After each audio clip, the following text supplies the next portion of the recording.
Jamal was a black mechanic, known for fixing what others deemed impossible. But on that day, under the glaring sun of a busy runway, his talent was the least of what people noticed. All they saw was the color of his skin. A billionaire's private jet had stalled, and Jamal was the one called to save it. Yet what unfolded wasn't just about engines or metal. It was about dignity, prejudice, and a moment no one expected. Because when he touched that jet, the world around him shifted. The question is, shifted for better or for worse? Jamal had never dreamed of luxury or fame. He found pride in his work, the grease-stained hands, the late nights in the hangar, the engines roaring back to life because of his touch. As a black man in a field where he was often overlooked, he had grown used to being doubted. To most, he was just another mechanic. But those who truly knew him understood he was an artist, sculpting life into machines that others had abandoned. That morning started like any other. The runway buzzed with activity, jets gliding past in synchronized rhythm while Jamal prepared for another long shift.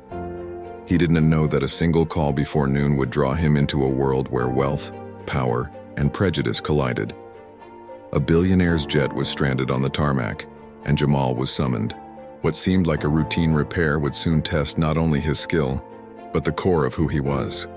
The jet loomed like a silver giant under the sun. Its polished surface gleamed, reflecting the world of wealth and status Jamal had rarely been invited into.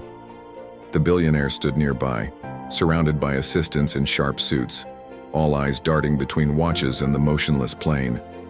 They expected results, fast. Jamal approached with his toolbox, but before he touched a single panel, he felt the weight of stares. Whispered comments, doubt-laden and sharp, cut through the hum of engines. "Is he the one they called?" someone muttered. Another voice questioned aloud why a black man was near a jet worth millions. Jamal kept his head down, the familiar burn of prejudice crawling across his skin. Minutes turned into an hour. Every turn of the wrench was accompanied by glances that questioned his worth. A security guard circled closer, eyes cold, as though Jamal's very presence near the billionaire's jet was a risk. The billionaire's impatience finally brought him forward, his polished shoes clicking on the tarmac. He looked Jamal over, not at his tools, not at his work, but at him. "This is the best we could find?"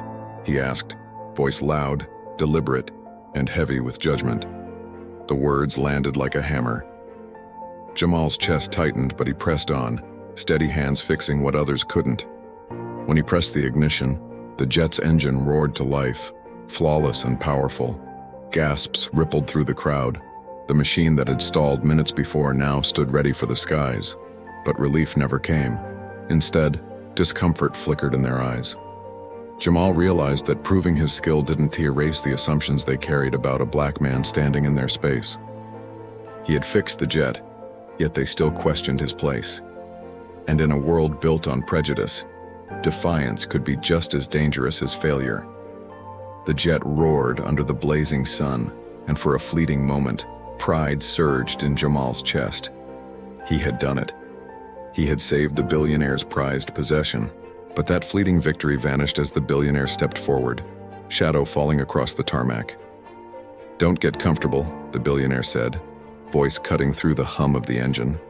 "You were lucky this time, but men like you don't belong here. Not around jets like mine." The words sliced deep. Silence swallowed the runway. Not an assistant spoke, not a guard intervened. Every eye watched, complicit in its quiet approval. Rage and helplessness collided in Jamal's chest. He had done everything right, skilled, patient, professional, yet none of it mattered. The world had reminded him that to them he wasn't just a mechanic. He was a black man who had dared to stand where they never wanted him. The billionaire waved dismissively, sending a clear message.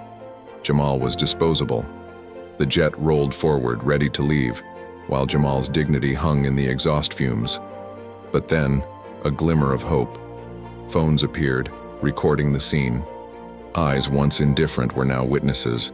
This moment, meant to humiliate, might become a mirror reflecting the truth to the world. Would it expose the injustice or bury him under it? The jet disappeared into the clouds, but Jamal stayed on the tarmac, shaken but unbroken. He had proven his skill, yet the sting of prejudice lingered. The recording spread online, sparking debates, praise, and dismissal alike. Jamal realized the painful truth. Even undeniable evidence of injustice rarely changes hearts overnight. Still, something inside him refused to break. This story and the stories of countless others needed to be seen. Jamal Ayaz's struggle was not just personal. It was a reflection of generations of black men and women whose talents were overshadowed by the color of their skin. This wasn't just about a jet or a billionaire, or one man's talent. It was about the countless moments where dignity is denied, worth is questioned, and humanity is ignored because of race. And it was about the choice every bystander has, to act, to speak, to stand. So the question remains, how many more times must dignity be questioned before the world finally listens? How many more Jamals must prove themselves just to be seen? This isn't only Jamal's story. It's a story that belongs to all of us. Will you look away, or will you be the one who refuses to stay silent?